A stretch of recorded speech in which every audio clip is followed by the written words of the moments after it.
నమస్తే, మీరు చూస్తున్నవి మీ ETV for you కార్యక్రమాలు.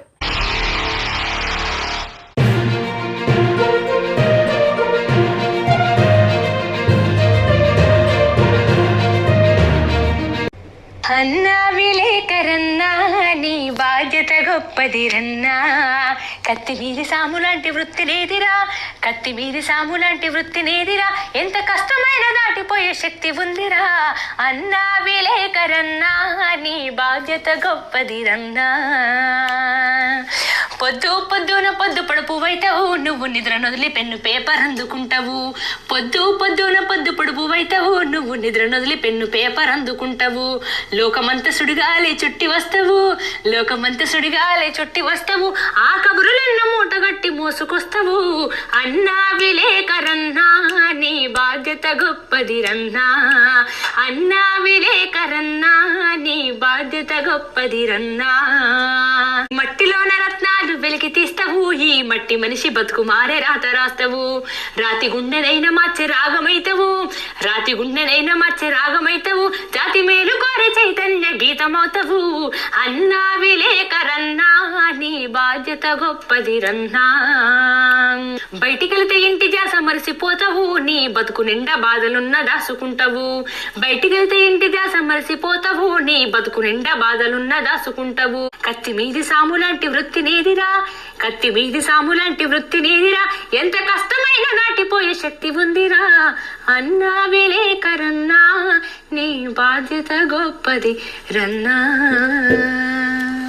కేసు ఎవరి మీద పెడతావు? మేము రెడీగా ఉన్నాం ఎదుర్కోవడానికి నీ కేసు కోసం. వీళ్ళని ఏం చేయాలా నాకు తెలిసి వేరే దేశాల్లో అయితే నడి రోడ్డు మీద షూట్ చేసి అవతల పడేస్తారు. నడి రోడ్డు మీదనే బహిరంగంగా ఊరిదీస్తారు. ఎందుకంటే ఇది మొత్తం ఈ జాతికి సంబంధించింది, ఈ ప్రజలకు సంబంధించింది, మానవాళికి సంబంధించిన ప్రకృతి కబ్జా చేయడానికి, మీరు ఎవడు నాశనం చేయడానికి. ఒక్కసారి ఆ దృశ్యాలు చూడండి. మీకు చెరువేమో మొత్తం మురికిమయం అయిపోయింది. వీళ్ళట మూసీ సుందరీకరణకి 1,50,000 కోట్లు కావాలట. ఇప్పుడు వీళ్ళని ఇక్కడి నుంచి కదిలించకుండా మూసీ సుందరీకరణ ఎట్లా సాధ్యమైందని మీరు అనుకుంటున్నారు? ఏ రకంగా సాధ్యమైంది మీరు అనుకుంటున్నారు? మొత్తం రాళ్ళు గుట్టలు మొత్తం తెచ్చి లారీలల్లో అందులో టిప్పర్ల ద్వారా తెచ్చి అక్కడ మొత్తం నింపేసి ఎక్కడుండే ఆ బ్లూ షీట్ దగ్గర ఉండాలి చెరువు. ఆ బ్లూ షీట్ దగ్గర అండ్ అవతల ఆ లారీ కనిపిస్తున్న దగ్గర ఆ చెరువు ఉండాలి. ఎంత లోపలికి వచ్చేసారో చూడండి ఒక్కసారి.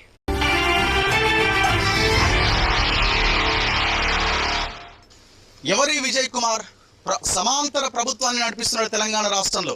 ఎక్కడి నుంచి వచ్చింది ఈ విజయ్ కుమార్? ఎవరికి ఈయన ఇంత అధికారం ఎక్కడి నుంచి వచ్చింది? మేము ఎక్కడి పరిస్థితుల్లో ఊరుకునేదే లేదు, మేము ధరణి కమిటీ చేసినాం, అది కమిటీ చేసినాం, ఓవనికి వాడు దోసుక తింటున్నాడు. మరి ఎందుక ఈ కమిటీలు అవి వేస్తున్నారంటే ఏదో ఉన్నాయి అక్కడెక్కడ కూలగొట్టి తూతూ మంత్రంగా నామకే వాస్ చేయడానికి. ఇప్పుడు మొత్తం ఈ చెరువును మొత్తం క్లియర్ చేయాలి. విజయ్ కుమార్ తోట ఈ మొత్తం క్లియర్ చేయించి ఆయన దగ్గర నుంచే డబ్బులు వెనక్కి తీసుకోవాలా? ఇవన్నీ పర్మిషన్లు ఉన్నాయా? అంటే లాస్ట్ కొన్ని సంవత్సరాలు, లాస్ట్ బహుశా ఒక 4-5 years క్రితం నుంచి ఇది ఆక్యుపై అవుతూ వస్తుండొచ్చేమో. కానీ అంతకుముందు ఇది కొంత ఇంకా దాని ప్రశ్న అంటే ఇది ఉంది. ఇక్కడ కొంతమంది తయారయ్యి వాళ్ళ చేతుల్లో మొత్తం ఇక్కడ రియల్ ఎస్టేట్ అంతా తీసుకొని వెళ్ళడం. సో మేము ఐడెంటిఫై చేసిన ఏరియాకి ఒకరిద్దరు అట్లా తయారై ఉన్నారనమాట. సో వాళ్ళని డెఫినెట్గా వాళ్ళని మనం కరెక్ట్గా బుక్ చేస్తే కనుక ఫర్దర్ ఎంక్రోచ్మెంట్స్ చెక్ అవుతాయి. ప్లస్ వచ్చిన ఆల్రెడీ ఎంక్రోచ్మెంట్స్ అవుతున్నాయి వాటిని డిమాలిష్ చేసాం అనుకోండి. డిమాలిష్ కొత్తగా వచ్చాయి. ఇక్కడ మేము అదే మన ప్రెస్ మీట్ లో కూడా చెప్పాను, ఫేజ్ 1 లో మనం ఏంటంటే ముందు ఫర్దర్ గా రానియకూడదు, ఇంకా షింక్ కాకూడదు. ఇప్పటిదాకా అయింది. బట్ ఇక మీద ఇంకా మనం ఈ వినాశనాన్ని దీన్ని ఆపకపోతే కనుక ఇక ముందు చాలా ఇబ్బందికరమైన పరిస్థితులు ఉంటాయి. మీరు ఇప్పుడు అంటున్నారు చూసారా, బర్డ్స్ వచ్చాయి అని అంటున్నారు. రేపు కొన్ని 10 ఏళ్ల తర్వాత వస్తే కనుక ఇక్కడ చెరువు ఒకటి ఉండేది అనే మాట వస్తుంది అనమాట. అలా వస్తుంది. సో ఆ పరిస్థితులు రాకూడదంటే కనుక మనం ఇప్పుడే మేల్కొంటే కనుక ఇప్పుడు ఎవరున్నా కానీ దాంట్లో మనం నిర్దాక్షిణ్యంగా ఆక్యుపై చేస్తే కనుక వాళ్ళని మనం ఏదైనా చర్యలు తీసుకోవడం చేయాలి. అమీన్పూర్ చెరువు ఇట్లా ఉంది, సిటీలో ఉన్న చెరువు కూడా చాలా ఈ పరిస్థితులు ఉన్నాయన్నమాట. సరే, పాత చాలా మంది FTL నోటిఫై కాకముందు ఇల్లు కట్టుకుని అలా ఉండేవాళ్ళు, దట్ ఈస్ డిఫరెంట్. పేద ప్రజలు కట్టుకునే దాంట్లో ఒక యాంగిల్ మనం ఆలోచించవచ్చు. కానీ స్థానిక ప్రజాప్రతినిధులే మొత్తం ఈ విధ్వంసానికి కారణమయ్యారు.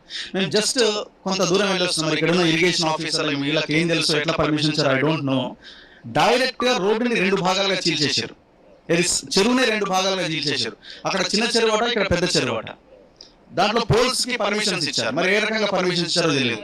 కొంత లోపలికి వెళ్తే మంచి బిల్డింగ్, అక్కడ మొత్తం డైరెక్ట్ గా ఆ మురుగు నీళ్ళంతా చెరువులకి కాలువ తీసి పెట్టారు. అంటే ఇదంతా ఎట్లా చేసేసారు మరి వీళ్ళంతా ఆఫీసర్స్ ఏ రకంగా చూస్తూ ఇప్పుడు ఎప్పుడైతే గవర్నమెంట్ హైడ్రా అనేది ఒకటి కాన్స్టిట్యూట్ చేసి దీని మీద ముఖ్యమంత్రి గారు ప్రభుత్వం అంతా కూడా దీన్ని ఇప్పుడు హైడ్రాకి పరిధిలో అంటే ఈ పవర్స్ అని ఇవ్వడం తోటి కొంత మేము కూడా వెళ్ళకపోతే మాకు కూడా అర్థమవుతున్నాయి. ఇప్పుడు నిన్న కూడా నేను వెళ్ళాం ఇక్కడ నల్లచెరువుని మన అక్కడ ఇది ఉప్పల్లో వెళ్ళాం. వెళ్తే అక్కడ ఒకటి బండ్లా కట్టేశారు. బండ్లు కట్టేది యాక్చువల్గా ఎడ్జ్ కట్టాలి. వాడు మధ్యలో అక్కడ ఒక దగ్గర కట్టినప్పుడు నువ్వు అక్కడికి నియంత్రిస్తున్నట్టే కదా అక్కడ చెరువుని. మీరు అంటున్నారు కదా దీని ఆపోజిట్ రోడ్లోనే ఎర్రకుంట చెరువు మొన్న ఒక 3 బ్లాకులు కూల్చేసారు. దాని మీద రకరకాల అలిగేషన్స్ ఉన్నాయి. ఇంకా అసలు అది వాళ్ళు మేము FTL లోనే లేము అన్యాయంగా కూల్చేసారు.